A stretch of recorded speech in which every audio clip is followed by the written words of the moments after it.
Hi everybody, welcome back to the Seesaw, and if this is your first visit, welcome to the Seesaw. We hope you enjoy the videos that we post, and that if you do, you'll consider subscribing and giving us a thumbs up. So it's Monday night and it's quite autumnal outside. It started to rain when I was driving home from work tonight. It's not cold at all, but the weather has certainly turned in terms of rain, which I know we needed after that kind of late dry hot spell. So I have made savoury mints tonight, and I was going to have it with mash, but I've had some sweet potatoes in the cupboard that I wanted to use, so I've just chopped those up, put them in the actor fryer with a little bit of oil and some seasoning, and just cooked those for about half an hour. If you cook sweet potatoes in an actor fryer, they don't get particularly crispy. So sweet potatoes have a lot less starch in them than a regular potato, and they release more liquid when they cook, more steam. So it's quite hard to get them crispy unless you just cook them in a lot of oil, which I didn't want to do. So they are nice, and they're properly cooked through, and they're soft in the middle, but they're not crunchy crispy on the outside. Then I've got baked beans, which is a bit odd, I know, but I love baked beans with mince-based dishes. I just say anything with mince in it, I like having baked beans with.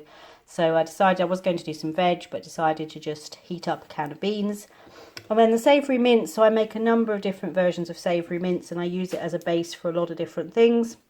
This one's really simple though. I just took a package of mints, which was for us, of course, turkey mince, but you could use any kind of mince. Just browned it in the pan. Once it was browned, I took it out of the pan, and then a little bit of oil, and added a sliced red onion and some garlic. Let that cook for a minute or two, and then I had a punnet of chestnut mushrooms, which they're not called chestnut mushrooms in the States. I was certainly not anywhere that I lived in the States. They're called baby portobellos, but it's the smaller version of a portobello, so it has the dark flesh coloured or the dark coloured cap on the mushroom, but it doesn't have the thick gills underneath like a big portobello. So I just chopped those into quarters and halves depending on the size, added those in, and a little splash of beef stock. I made up 500 mils of beef stock and just added a little splash so the pan didn't dry out when the mushrooms were in, and just let those all cook together for about 5 minutes. Then I added the mince back in, along with a couple of good squirts of tomato puree. I added some thyme. I used just some dried thyme for this, a little sprinkle of black pepper, and then I added a tablespoon each of balsamic vinegar, which I like that with mushrooms, and then a tablespoon of whole grain mustard. So again, I like that profile with the mushrooms. And then I added the rest of the stock, so that was 500 mils of beef stock all together, and let that all just bubble away for about 20 minutes until it was cooked through.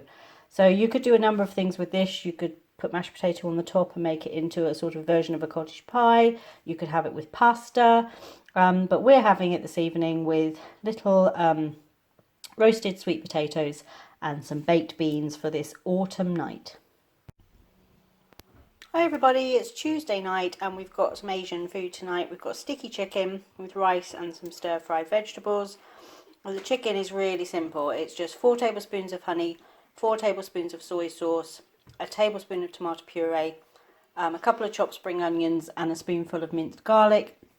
Mix all of that together, put some chopped chicken in it, coat the chicken, leave it for at least half an hour, and then just cook it off in a pan. It's really, really simple. The veg is just a package of frozen stir-fry veg, and then just plain boiled white rice. So that is Caleb's. There's a lot of the stir-fry veg that he's not sure about, so I've just given him a little bit, and then some chicken and rice, and that is mine. You can see I've also got some of these little spring rolls, which I just tasted one, Caleb, and they're a little bit spicy, so you might not like them. I want to try one. Okay. And I've got a little bit of sweet chilli sauce to dip my spring rolls in. So a bit of Asian food for a Tuesday night: sticky chicken, stir-fry veg and rice. Hi everybody, it's Wednesday evening and tonight we've got simple pasta supper. So this is a creamy chicken, broccoli and leek pasta. It also has button mushrooms in it. The sauce is made really easily from a can of light evaporated milk, and some Parmesan cheese and a little bit of the pasta cooking water. And yeah, it all comes together in about 15 minutes. I have made a recipe video for this, so I will post that as a recipe. It will probably be up before this Meals of the Week video goes up, so you should be able to find that. I'll put a link to it in the comments down below. Hi everybody, so it's Thursday evening and tonight we've got a really simple supper. It's a gnocchi skillet with smoked sausage, asparagus, and then it's also got red onion, peppers and mushrooms and some celery in it too. A little bit of chili flakes and a little bit of garlic. So I cooked the gnocchi. These are the small gnocchi, you can get them bigger than this, but these were the fresh ones. And they are quite small, little like pearls. I just boiled them. They only take 2 minutes to boil. While they were boiling, I cooked some onion, red onion, mushroom, celery and a red pepper in the skillet just to soften them. I then added a teaspoon of minced garlic and a teaspoon of red chili flakes. Once that had sort of combined through, I added in a sliced large smoked sausage. So I sliced it and then halved it, so it's like little half moons of sausage. Gave that about 5 minutes to cook in with the vegetables. Then I added some asparagus tips for just 2 or 3 minutes. And then I added the cooked gnocchi and stirred it all together and just let it go for another couple of minutes. Just so the gnocchi started to catch a little bit, so it's a little bit kind of crispy on the outside if you like. So there's no sauce in this, it is just meat and vegetables. But it's really tasty, it's really, really quick. Probably put that together in 10 minutes start to finish.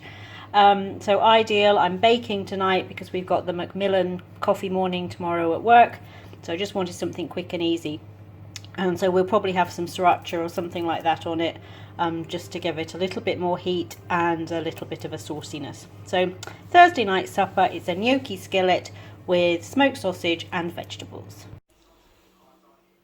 Hi everybody, so it's Saturday evening and tonight for our fake away tea we've got a chicken biryani. That's a really simple one to make. So you could do this with, the chicken is already cooked, so you could do it with a chicken that you've had in the crock pot all day. If you've seen my previous videos, you will know that's a favourite way of preparing the chicken for me. Just put a whole chicken in a crock pot, no liquid, nothing else with it. Put the lid on and let it cook away for about 6 hours, 6 to 8 hours, and the meat just falls off the bone. So you could use that.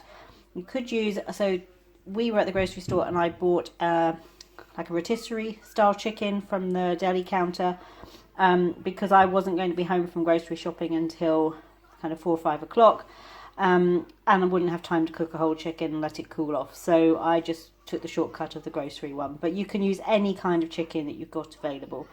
So essentially I just chopped up a red pepper and an onion, let those cook in a little bit of olive oil for just a few minutes until they started to soften. I added some garlic and some chili flakes, and again let that just come together for a couple of minutes to fragrance. And then to that I added some, just to think what spices I included now, so some garam masala, some cumin and some turmeric. You could use a curry powder if you didn't want to mix your own up, but those are the 3 kind of go-to spices for me for a curry flavour. And then I added a can of coconut milk and about 200 mils of chicken stock. And then to that I stirred through the chicken and 300 grams of basmati rice. Brought it up to a boil, put the lid on, simmered it for about 8 minutes, added in a really good handful of frozen peas, put the lid back on, and simmered again for about 5 more minutes. It really is lovely and fluffy. Lots of flavour in this with the curry flavours, and we're just having it with some naan bread.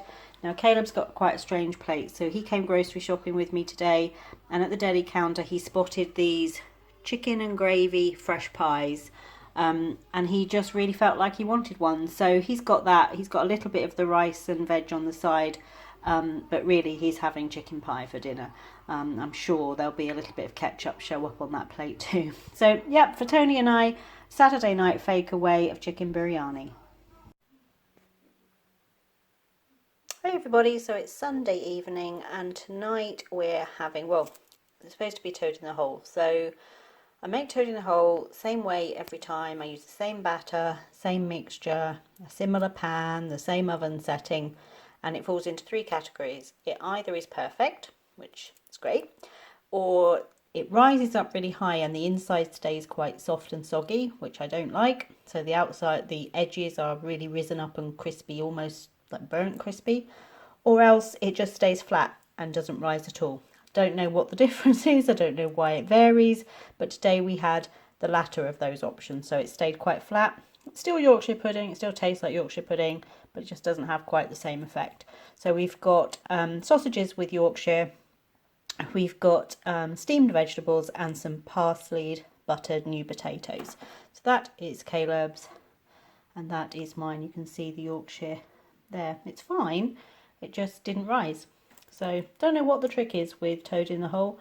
As I say, it's the same recipe every time and we get 3 different lots of results from it. So anyway, we're off to enjoy this. It's been a rainy, wet Sunday. We had rugby this morning. It was pouring with rain, so proper rugby weather against one of our toughest opponents that we meet. So good test of the skills for our team as they've learned new skills. They've learned rucks, mauls and scrums this year. So all just this was their first competitive game of the year, so just getting used to it really. And next week we're off to a festival. So thank you for joining us for another Meals of the Week, and we will see you back here on the Seesaw soon.